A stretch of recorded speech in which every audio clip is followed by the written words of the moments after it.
বিএনপির এক নেতা সালাউদ্দিন সাহেব উনি আবার মূর্তি পূজা প্রদক্ষিণ করতে যাইয়া একেবারে দেবতার সামনে হিন্দুরা যেরকম প্রণাম করে না পুজো করে উনি আবার ওই রকম করতেছে। নাউজুবিল্লাহ বলেন। ভালো করে বোঝার চেষ্টা করেন, পৃথিবীর মধ্যে সবচাইতে বড় শিরিকের কারখানা হলো দেবদেবী এই মূর্তি পূজা। যেখানে আল্লাহর সঙ্গে সরাসরি শিরিক হয়, ইন্না শিরকালা জুলমুন আজিম, শিরিক হলো মহা জুলুম। কোরআনের অন্য জায়গায় আল্লাহ বলেছে আল্লাহ সব গুনাহ মাফ করে, তবে শিরিকের গুনাহ মাফ করে না। আমরা সাদাকে সাদা বলি, কালোকে কালো বলি। যারা প্রণাম করেছে এরাও ভুল করেছে, যারা শুভেচ্ছা জানাইছে তারাও ভুল করেছে। শুভেচ্ছা মানে হলো কল্যাণ কামনা করা। ভালো করে বোঝেন, বিভ্রান্ত হবেন না। আপনি রাজনৈতিক দলের লিডার, জামাত করেন, বিএনপি করেন, আপনি সরকার ডক্টর ইউনূসের লোক, আপনি প্রয়োজনে তাদের নিরাপত্তা দিতে পারবেন, কিন্তু তাদের শুভকামনা করতে পারবেন না। এখনো বোঝেননি? ভালো করে বোঝেন।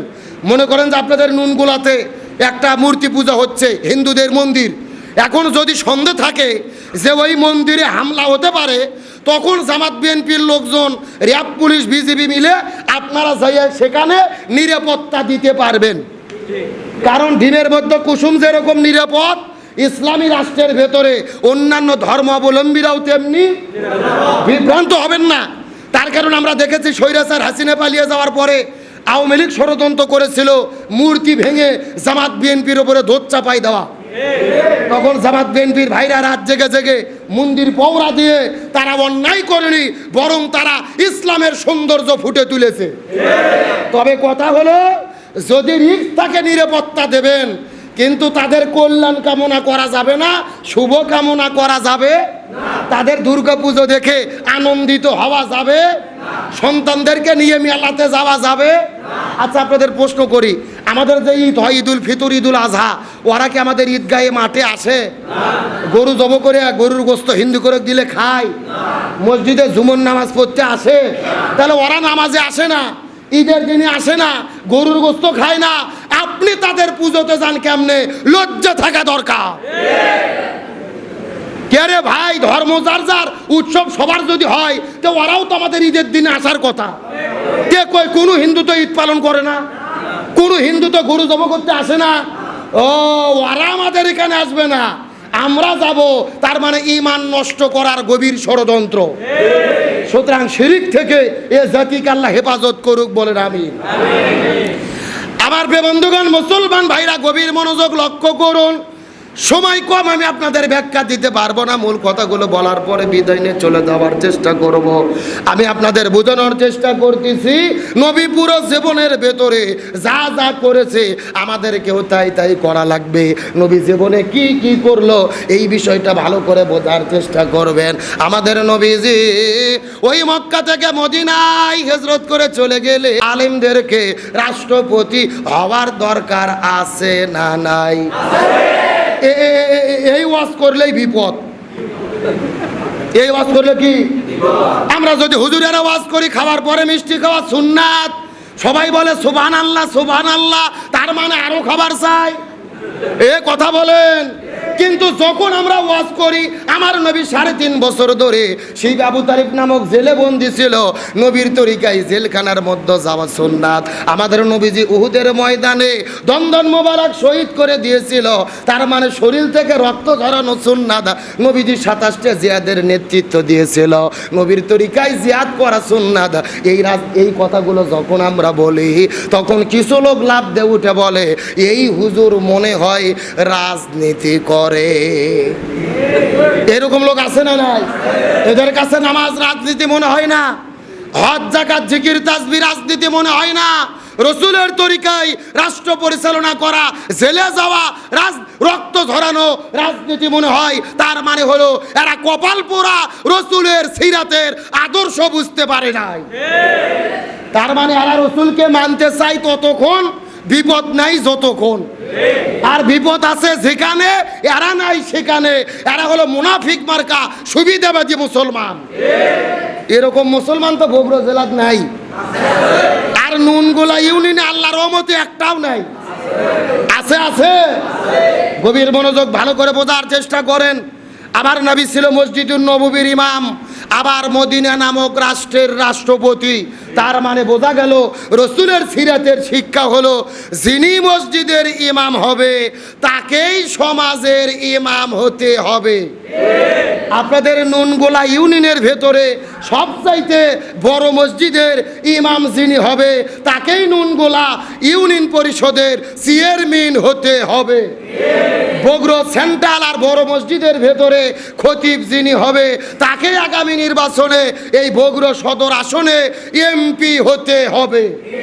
বাংলাদেশের জাতীয় মসজিদ বাইতুল মোকাররমের ইমাম এবং খতিব যিনি হবে তাকে আগামীতে বাংলাদেশের রাষ্ট্রপতি প্রধানমন্ত্রী হতে হবে। কথা কি ক্লিয়ার না ভেজাল আছে? কিন্তু আমরা ভাগ করে ফেলছি, হুজুরদেরকে ভাগ করে দিছি, এদেরকে ছেড়ে দিছি মসজিদ, মাদ্রাসা, পীরের খানকা। আমরা বলে দিছি যে হুজুরকে দায়িত্ব শুধু মসজিদে নামাজ পড়াবে, মাদ্রাসাত বুখারি পড়াবে আর পীরের খানকার যাইয়া জিকির করবে, বাস। এর বাইরে আর কোনো দায়িত্ব নাই। আমরা হুজুররা মসজিদ, মাদ্রাসা, খানকা দখল করে বসে আছি আর জালেমের বাচ্চারা পুরো জমিন দখল করছে। এ কথা কর না কা? অত সোজা নয়। যতদিন পর্যন্ত মসজিদ মাদ্রাসার ইমামগুলো, আলেমগুলো এই জমিনের নেতৃত্ব না দেবে ততদিন পর্যন্ত এই জমিনে শান্তি আসতে পারে না। আর এই জমিনে যদি শান্তি কায়েম করতে চাই আলেম ওলামাদের ঐক্যবদ্ধ হওয়ার দরকার আছে না নাই? আরে ভাই, কাদের বিরুদ্ধে কথা বলবেন? আমরা বড় কপাল পোড়া জাতি, আমরা বাংলাদেশের হুজুরেরাই একদল হতে পারিনি। এই হুজুর ওই হুজুরের বিরুদ্ধে ফতুয়া, ওই হুজুর ওই হুজুরের বিরুদ্ধে ফতুয়া, আছে না নাই? 24-এর গণঅভ্যুত্থানের পরে বাংলাদেশের নতুন একটা প্রেক্ষাপট তৈরি হয়েছে, মানুষেরা আলেমদের দিকে ঝুঁকেছে, তারপরও আমরা এক হতে পারতেছি না। আজকে দেখলাম হেফাজত ইসলামের বড় বড় নেতা, বড় বড় আলেম, খতিব, বক্তারা একত্রিত হয়ে সারা দিন ধরে তারা মিটিং করলো, প্রধান অতিথি করেছে বিশাল বড় নেতা সালাউদ্দিন সাহেবকে, একেবারে পাঞ্জাবি পরাইয়া মাথার মধ্যে 5 কল্লি টুপি দিয়ে তার সঙ্গে মিটিং করতেছে, আলোচনা করতেছে। আমরা বলতে চাই আজকে ইসলামী দলগুলো একতাবদ্ধ হতে চাইলে আপনারা প্রশ্ন করেন উমুক দলের আকীদা খারাপ, উমুক দলের আমল খারাপ, উমুক দলের এই খারাপ।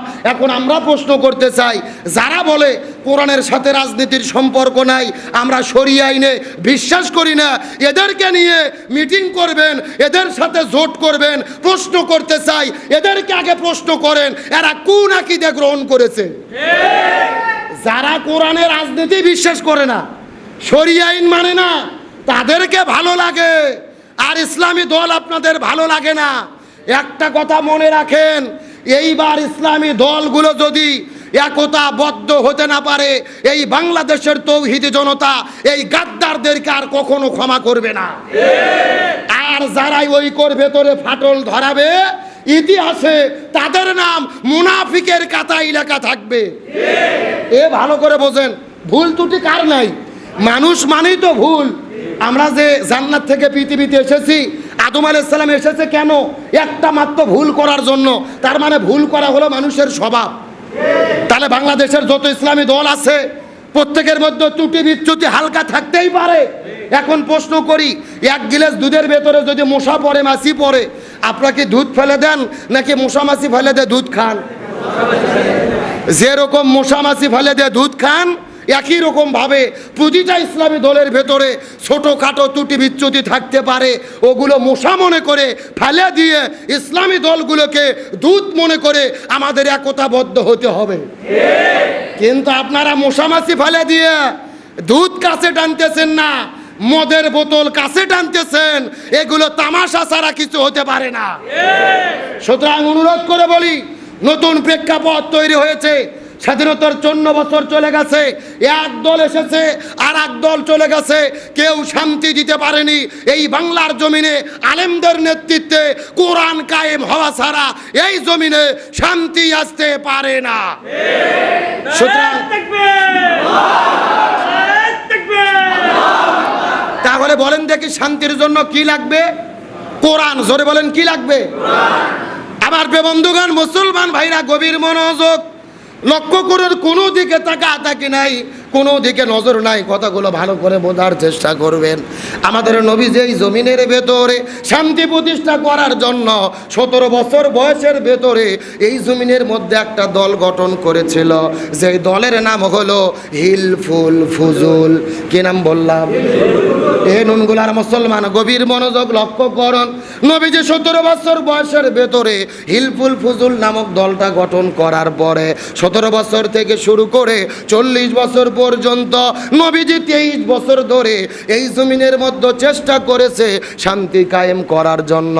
কিন্তু দুর্ভাগ্যজনক ব্যাপার হলো 23 বছর ধরে চেষ্টা করার পরেও এই জমিনের ভেতরে শান্তি কায়েম করতে পারলো এ বগুড়ার মুসলমান গভীর মনোযোগ লক্ষ্য করুন। নবীজি 23 বছর ধরে চেষ্টা করেছে, কিন্তু জমিনের ভেতরে শান্তি কায়েম করতে পারলো না। কিন্তু নবীজির বয়স যখন 40 বছর হয়ে গেল, আল্লাহ নবীজির ওপরে যখন কোরআন নাজিল করলো, আমার নবী কোরআনের দাওয়াত দেওয়া শুরু করে দিলেন। ওই কোরআন যখন জমিনের মধ্যে বাস্তবায়ন হয়ে গেল, তখন জমিনের মধ্যে শান্তি কায়েম হয়ে গেল। নবীজির জীবনটাকে 2 ভাগে ভাগ করার চেষ্টা করেন। নবুয়ত পাওয়ার আগের হলো 23 বছর, আর পরের হলো 23 বছর। 17 থেকে শুরু করে 40 পর্যন্ত 23 বছর, আবার 40 থেকে শুরু করে 63 পর্যন্ত পরের 23 বছর। আগে 23 বছর নবী চেষ্টা করেছে, কিন্তু জমিনের মধ্যে কেন শান্তি কায়েম করতে পারলো না? আর পরের 23 বছরে নবী কেন শান্তি কায়েম করতে পারলো? এর পেছনে কারণ হলো একটা বার শুধু লা ইলাহা ইল্লাল্লাহ মুখ দিয়ে বলবেন, আর আপনি জান্নাতে চলে যাবেন। প্রয়োজনে আল্লাহর সঙ্গে ঝগড়া করব। আবু তালিব সিদ্ধান্ত নিয়ে নিলেন লা ইলাহা ইল্লাল্লাহ বলবেন। সঙ্গে সঙ্গে পাশেই ছিল আবু জেহেল। আবু জেহেল আসার পরে ডাক দিয়ে বলে, আবু তালিব তুমি কি কালেমা পড়বা, মুহাম্মাদের দিন গ্রহণ করবা? সারা জীবন বাপ দাদার ধর্ম পালন করলে মৃত্যুর সময় বাপ দাদার ধর্মে কি চুলকালি লাগাই দিয়ে যাবা? খবরদার মুহাম্মাদের কথা তুমি শুনবা না। আবু জেহেলের কথা শোনার পরে আবু তালিব কালেমা পড়লেন না। কালেমা না পড়ে, ঈমান গ্রহণ না করে এই দুনিয়ার মধ্য থেকে বিদায় নিয়ে চলে গেলেন। আমার নবী আস্তে করে মাটির মধ্যে পড়ে গেলেন। আল্লাহর কাছে হাত তুলে হাউমাউ করে কান্না করে দোয়া করে বলে, আল্লাহ আমার চাচা আবু তালিবকে আপনি মাফ করে দেন, তার থাকার জায়গা জান্নাতে কবুল করে নেন। এই কথা বলে যখন আমার নবীজি যখন দোয়াটা করা শুরু করে দিয়েছে, আল্লাহ তাআলা ডাক দিয়ে বলে, ইয়া রাসূলুল্লাহ আপনি কার জন্য হাত তুলেছেন আর কার জন্য দোয়া করতেছেন? ওই লোকটা আপনার চাচা হয়, আমি আল্লাহ ভালো করে জানি। আপনাকে থাকতে দিয়েছে, খাইতে দিয়েছে, থাকার জায়গা দিয়েছে, সন্তানের মতো লালন পালন করেছে, আপনাকে ভালোবেসেছে, কিন্তু তো অনুসরণ করে নাই। আপনি নবী যখন বলেছিলেন লা ইলাহা ইল্লাল্লাহ বলেন, তখন তো আপনার চাচা কালেমা পড়ে নাই। আমি আল্লাহ বলেছিলাম ওমা আতাকুমুর রাসূলু ফাখুযু ওমা নাহাকুম আনহু ফান্তাহু। নবী যেটা বলবে সেটা তোমাদের পালন করতে হবে। সুতরাং আপনার চাচা আপনার কথা শোনেনি, আপনাকে ভালোবেসেছে, কিন্তু আপনাকে অনুসরণ করেনি। সুতরাং আমি আল্লাহ আমার হাতের ভেতরে হেদায়েতের চাবিকাঠি। আপনি চাইলেই যাকে তাকে হেদায়েত দিতে পারবেন না, আর যাকে তাকে জান্নাতি বানাতেও পারবেন না। সুতরাং কোনো কাজ হবে না। আমি আল্লাহ আবু তালিবকে মাফও করব না, আর আবু তালিবকে জান্নাতেও ঢুকাবো না। এ বগুড়া নুনগুলার মুসলমান গভীর মনোযোগ। আলোচনা শুনে শুধু কান্না করলে হবে না, শিক্ষার জন্য আপনাদের মধ্যে বললাম। আবু তালিব এত পরিমাণ ভালোবাসলো, নবীকে জায়গা দিল, খাওয়ার মতো খাদ্য দিল। আবু তালিব যে পরিমাণ ভালোবেসেছে, আমরা চেষ্টা করলে সে পরিমাণ কি ভালোবাসা নবীকে দিতে পারবো? কখনোই সম্ভব হবে না।